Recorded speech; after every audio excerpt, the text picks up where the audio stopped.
Hey, Eddie and Zod, GamerNode.com, and I'm back once again with another board game review. This time, it's Above and Below from Ryan Laukat and Red Raven Games. And we talked about this on the podcast, on the GamerNode show a little bit, but it's definitely worth a look in a video review.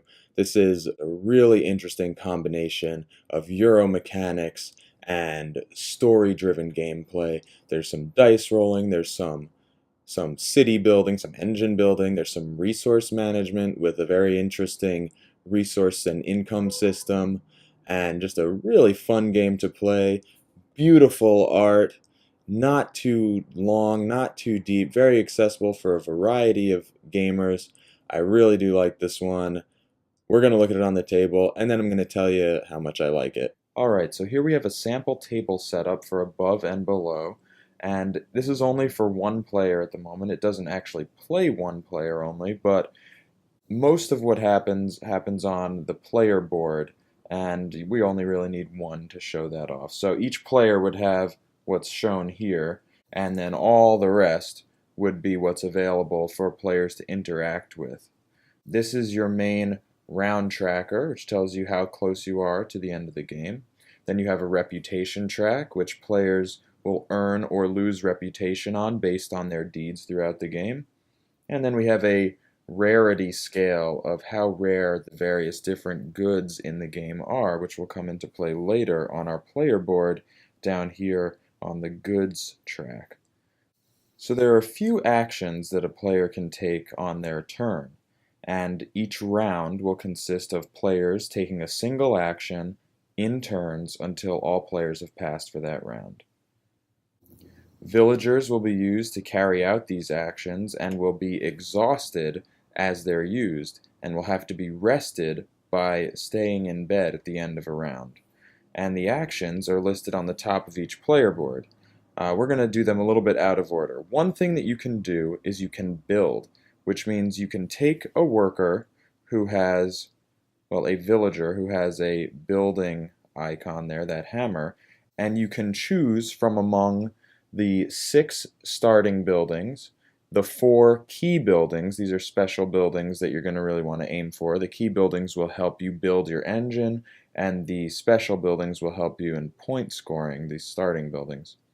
But here we have the building deck that refreshes as you play the game. So you play your worker, and you pay the cost on a building, and then you'll take that building, and we'll take this one, and put it in your player area, and then refresh. Then the next player will go. Another action you could do is listed here as harvest. So certain buildings have goods that will be sprouted each round, and for one worker you can harvest one good and place it on your player board. And we'll talk about this track in a moment.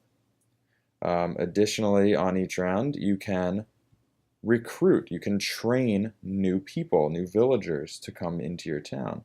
And what you do is you exhaust a villager with that symbol, and then you go up here to the available villagers, you pay the cost to recruit one, and you bring them into your village. And then you slide all of them down from most expensive to least expensive. You may want to have the supply on the other side so it makes more sense, and you bring a new villager out. You can also labor, say these guys were all available. For every worker that you exhaust to go labor, you earn a single gold coin. You take that. If you're the first person in a round, you take the cider that's available each round, which will help you refresh your workers later.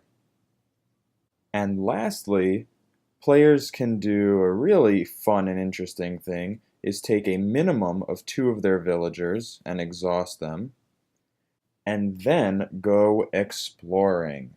You take the top card of this exploration deck and you roll a single die.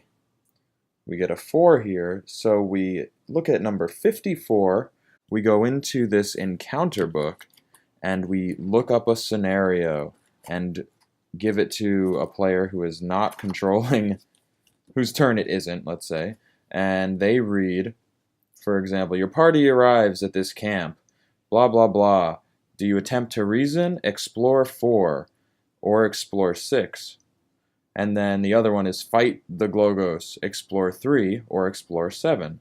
And the reason there were two numbers there is because the lower number is all you need to succeed, and the higher number is a bonus if you just happen to get that.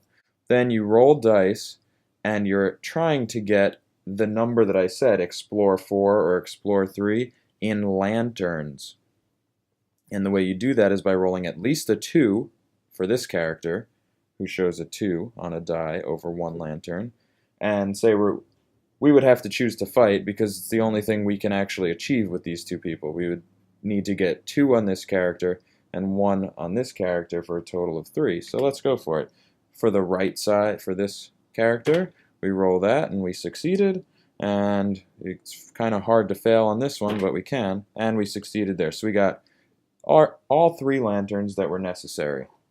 And in that case, we would be awarded 2 coins and -1 reputation because we fought with them. And then when you do succeed in your mission below ground, you get yourself an outpost location, and that allows you to buy these below ground buildings. Up until now, you're only able to buy the above ground buildings, any of the starters, the key buildings, or these above ground ones, and these are unavailable unless you have a slot for it. So that's really interesting. It gives you a lot of that storytelling aspect that ties into the other aspects of the game. The mechanics really interweave well between that storytelling versus Euro style. So at the end of each round, we earn income based on the advancement track, which is related to the goods that we're getting throughout the game here. So if you were wondering how we're paying for all these buildings, it's because we're getting 4 gold per round. And for each circle we have filled up here, each one holding a different type of good, you'll see that there are 8 slots and 8 different types of goods. You'll earn either 5, 6, 6, 7, 7, 8, 8, or 8 per round, just for having it covered. When you get an additional good of a type, you place it with the same good. So you want to use this rarity to kind of put your most rare goods early and your more common goods late, and you can only place goods you couldn't place there. You could place goods only on the next available slot because it's an advancement track. So say we got this common pair at the end here. That's important because at the end of the game, you also earn points. This is the point symbol in this game. And you earn points for the number of tiles you have in each slot. And as you get to the end, that number increases. So you only need 1 in the slot to increase your income. But to earn points, you need many. So the more common goods, the more likely you want to have them down at the end here. So that's a really interesting aspect of this game that I really enjoy, and it fits well with the buildings and the harvesting and everything else, all in a nice synergistic way. Other aspects of the game are selling. Between players, you can always place a good out here on your banner that's always available for other players to offer to buy from you, and you can negotiate. It has to be a minimum of 3 gold for the one good that's available at any time, but can be more depending on how badly the seller thinks the buyer wants or needs it.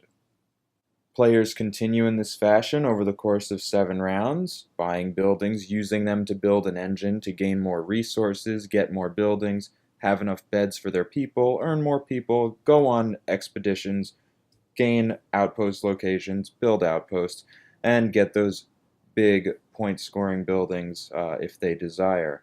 And at the end of the game, after the 7 rounds, you tally up points. A lot of it is based on multipliers on these buildings, and the player with the most points is the winner. Simple. All right, so that's Above and Below, and I already told you at the beginning of the video, I love this game. I think all the mechanics really work well. Just throwing it on the table, the artwork pulls people into the game. It has this variety of different mechanics that come together for like a true hybrid sort of game. There are games like Tales of the Arabian Nights that are based on story, you're just kind of doing a choose your own adventure. This one has that. However, you're actually putting something into that. You're deciding how many workers are going out on these adventures, and they'll help you get better results based on those die rolls when you're down underground. And then when you're down there, not only do you get the rewards from those quests, you get an extra space to put a new type of building in your part of your village. And then you have the opportunity to buy buildings that give you special abilities, give you benefits, maybe income each round, maybe resources each round, then the ones that are only accessible when you go below. Then you have that track of the different rarities of resources, so you can manage what you're going to put in what slot, because it's important. Maybe you get a rare one first, take up that cheapy slot, and then pump your later slots with a lot of common items to build up your income that way. You have that player interaction of always being able to buy and sell from each other. And of course, managing your people, using their abilities and then resting them, bringing them back, you getting the cider, increasing your population to do more things. It's everything really comes together well. And the game also doesn't overstay its welcome, but it also doesn't feel like it ends too quickly. It's a nice wait. Everything works together easily. It's very accessible for a lot of players, but gives more experienced players interesting things to work on in their space. And then, of course, there's that story element that keeps things fresh all the time.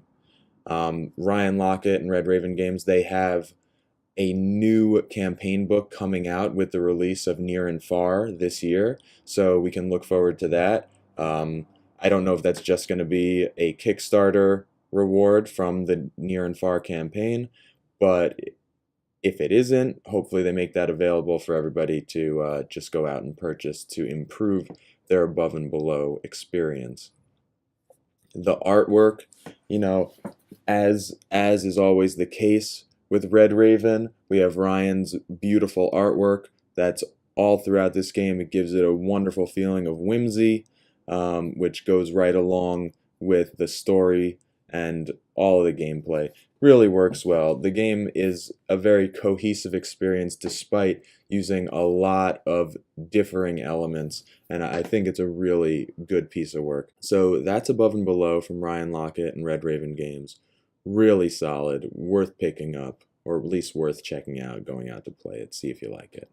I'm Eddie Inzauto from GamerNode.com. Thank you so much for watching.